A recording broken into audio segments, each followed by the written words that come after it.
When was the last time that you were actually sick with amazement? When was the last time you were actually white with sheer terror?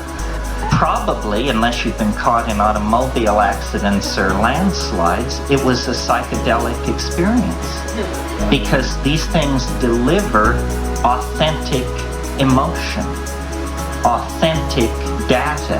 And the bum bit of history is that it depotentiates human individuals. Just in order to live inside a historical society, you have to sculpt yourself down and down and down. You mustn't be in other people's face. You mustn't thrust your ethnicity or your gender or your tattoo or whatever it is you mustn't flaunt. Everything is confined. This is the attitude of history. It's what's called being part of the public. It's something necessary for democracies to do business. There has to be a public. But when we identify with the public, we essentially become creatures of the herd. And there is no peace until the end. There is no let-up in pressure until the end. As we approach the transcendental object at the end of time, history moves faster and faster.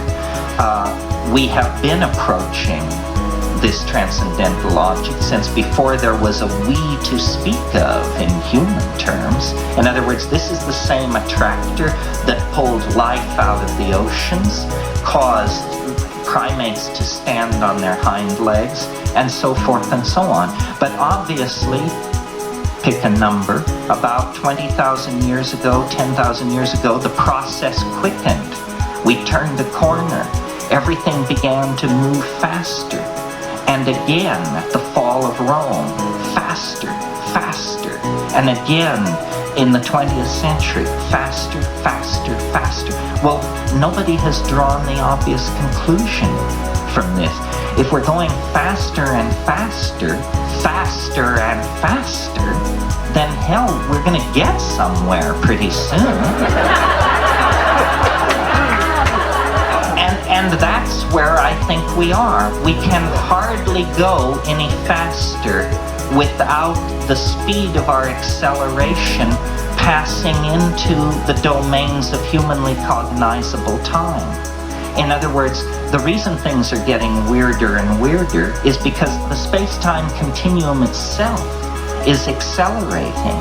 It's entirely possible that the last half of the life of the universe will happen in about 3% of the total life of the universe. Nobody said that it has to take as long going down as it took to come up. It may be that the coming up took a long, long time, and the going down can be catastrophic, sudden, unexpected, dynamic, we say. And that's why I take and I return to this theme, because, hey, I return to all themes, that history is an anticipation. History is the last call that the train is leaving the station, and the call echoes back to Çatalhöyük and slightly beyond. But in our own lifetime, it's now palpable. All you have to do is close your eyes in a quiet place, twist up a bomber, think, and you will behold the transcendental object at the end of time. You can feel it informing your own life. I mean, you spend a good deal of time denying it because rationalists tell you you're either losing your mind or it's impossible and it can't be happening. But this sense of plottedness, of connectedness, this sense that we are all in a universal drama playing to a close, this sense that we are larger than ourselves, that we are somehow characters on a stage. This is a phenomenon of the light at eventide. This is a phenomenon of the final moments of the cosmic drama.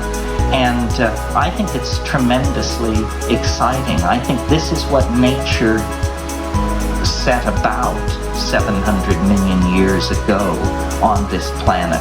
That it's not about chipmunk after chipmunk after chipmunk for eon after eon after eon. I mean, a little of that goes a long ways. I'm sure you'll agree with me. That's all very fine, but the way nature works is she builds upon her complexity. We can feel that we're more than animal. We have this dimension which we call spiritual, and some of us buy into some off-the-shelf explanation. Catholicism, Mormonism, Jainism, something like that. Others of us wrestle with it, or we smorgasbord it into, a little Kabbalah, a little Taoism, a little Tantra, a little Hasidism. It doesn't matter, do that. But whatever it is, we wrestle with this part of ourselves which cannot be simply dismissed as monkey meat. And I think that it is the soul. That the soul is actually an entity in history seeking to be born, and that the enterprise of history is the creation of the collectivity as an eternal, indestructible, trans-dimensional object of some sort, the tool at the end of time.